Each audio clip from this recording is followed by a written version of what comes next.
رسول اللہ صلی اللہ علیہ وآلہ وسلم نے فرمایا کہ اللہ تعالیٰ فرماتا ہے کہ جس نے میرے کسی ولی سے دشمنی کی اس سے میری طرف سے اعلان جنگ ہے، اور میرا بندہ جن جن عبادتوں سے میرا قرب حاصل کرتا ہے اور کوئی عبادت مجھ کو اس سے زیادہ پسند نہیں ہے جو میں نے اس پر فرض کی ہے، یعنی فرائض مجھ کو بہت پسند ہے، جیسے نماز، روزہ، حج اور زکوٰۃ، اور میرا بندہ فرض ادا کرنے کے بعد نفل عبادتیں کر کے مجھ سے اتنا نزدیک ہو جاتا ہے کہ میں اس سے محبت کرنے لگ جاتا ہوں۔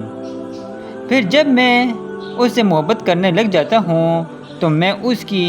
آنکھ بن جاتا ہوں جس سے وہ دیکھتا ہے، اس کا ہاتھ بن جاتا ہوں جس سے وہ پکڑتا ہے،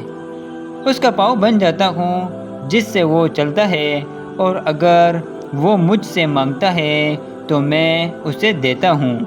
اگر وہ کسی شیطان یا شیطان سے پناہ مانگتا ہے تو میں اسے محفوظ رکھتا ہوں،